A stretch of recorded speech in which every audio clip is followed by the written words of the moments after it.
दोस्तों, कभी कभी जिंदगी की सबसे बड़ी कहानियां ना अखबार में छपती हैं और ना ही किताबों में मिलती हैं। वो मिलती हैं तो फुटपाथ की धूल में बैठे गुमनाम चेहरों के पीछे।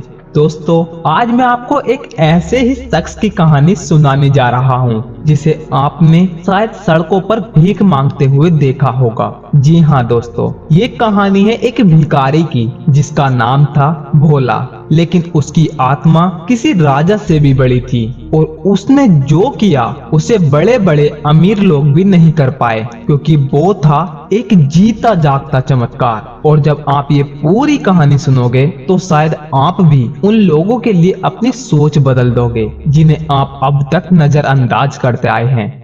दोस्तों, भोला रोज सुबह एक मंदिर के बाहर भीख मांगता था। उसके फटे हुए कपड़े, सूखे होठ और जंग लगा कटोरा देखकर आने जाने वाले लोग उसे अजीब तरह से देखते थे। कोई सिक्का डाल देता तो कोई ताना मारता कि तू काम क्यों नहीं करता, आखिर तू जिंदा ही क्यों है। लेकिन भोला सिर्फ मुस्कुराता रहता और कुछ नहीं कहता। लेकिन दोस्तों, भोला हमेशा से ऐसा नहीं था। कभी वो भी एक मेहनती मजदूर था, गांव का सबसे सीधा साधा इंसान। उसके परिवार में उसकी पत्नी और 2 बच्चे थे। वो खुशी खुशी अपने परिवार के साथ अपने गांव में रहता था। वो रोजाना सुबह से शाम तक मजदूरी करता और शाम को अपने बच्चों के पास लौट जाता।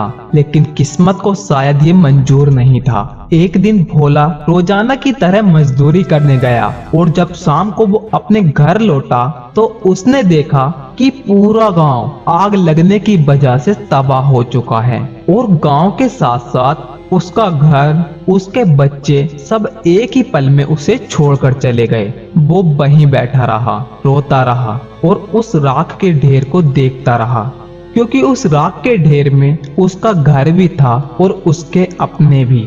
उस एक रात में उसकी पूरी दुनिया लूट ली। उसके पास अब कुछ नहीं बचा था, ना घर, ना परिवार और ना ही कोई उम्मीद। उसके बाद वो शहर आ गया और इधर उधर काम मांगने लगा, लेकिन उसे किसी ने भी काम नहीं दिया, जिससे वो थक हार कर रोटी के लिए जिंदगी से भीख मांगने लगा। और एक दिन कटोरा लेकर सड़क के किनारे बैठ गया। लेकिन वो जो बाहर से टूट चुका था, अंदर से अब भी जिंदा था। भोला ने फैसला किया कि मैं किसी और की जिंदगी बेकार नहीं जाने दूंगा। और धीरे धीरे उसने कचरे में से किताबें, कपड़े और खिलौने इकट्ठा करना शुरू किए। और रात को वो स्टेशन के पास रहने वाले अनाथ बच्चों के पास जाता और जो कुछ भी उसके पास होता वो दे आता। कभी खाना, कभी कपड़े और कभी सिर्फ हौसला। भोला ज्यादा पढ़ा लिखा नहीं था, लेकिन उसे पता था कि ज्ञान सबसे बड़ा वरदान होता है। उसने पुराने अखबारों और फेंकी हुई किताबों से पढ़ना शुरू किया और फिर उन्हीं बच्चों को सिखाना शुरू किया। धीरे धीरे शहर के लोग नोटिस करने लगे और एक दिन जैसे ही एक रिपोर्टर को पता चला तो उसने उसकी कहानी छाप दी और उस कहानी का टाइटल रखा, एक इंसान जो भीख मांगकर बच्चों को पढ़ाता है। और जब लोगों ने ये सुना तो वो दंग रह गए। जिसे वे बेकार समझते थे वो तो असली शिक्षक निकला। उसके बाद कुछ लोगों ने मदद की और स्टेशन के पास एक छोटा सा कमरा बनवा दिया। अब वहाँ हर शाम दर्जनों बच्चे इकट्ठा होते और भोला मास्टर जी बनकर उन्हें पढ़ाता। ना कोई डिग्री, ना कोई पैसा, फिर भी वो बच्चों के लिए किसी ITI प्रोफेसर से कम नहीं था। और धीरे धीरे वो दिन भी आ गया जब भोला की तबीयत अचानक बिगड़ने लगी। उम्र और संघर्ष ने उसे पूरी तरह से थका दिया था। अस्पताल के बेड पर लेटे लेटे उसने एक आखिरी बात कही, भाइयों, मेरी चिता की लकड़ियों से बच्चों के लिए टेबल बनवा देना ताकि मैं मरकर भी उन्हें सहारा दे सकूं।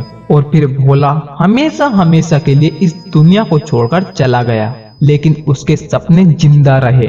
बच्चों ने उसकी बनाई हुई जगह को बंद नहीं होने दिया और आज वो जगह भोला ग्रुप ऑफ फाउंडेशन के नाम से जानी जाती है, जहां हर साल सैकड़ों गरीब बच्चे पढ़ते हैं और कुछ बनते हैं। शायद भोला को इतिहास की किताबों में जगह ना मिले, लेकिन जिन बच्चों की जिंदगी उसने बदल दी उनके दिलों में वो हमेशा जिंदा रहेगा। क्योंकि असली हीरो वो नहीं होता जिसे हम पहचानते हैं, बल्कि असली हीरो तो वो होता है जो गुमनाम रहकर भी दूसरों की जिंदगी बदल दे। दोस्तों, अगर भोला की ये कहानी आपके दिल को छू गई हो तो इसे शेयर जरूर करें, क्योंकि हो सकता है कोई और भोला आपकी मदद से फिर से मुस्कुरा उठे। दोस्तों, आपके विचार हमारे लिए बहुत महत्वपूर्ण हैं, इसलिए कमेंट करके जरूर बताएं कि आपको ये कहानी कैसी लगी। धन्यवाद।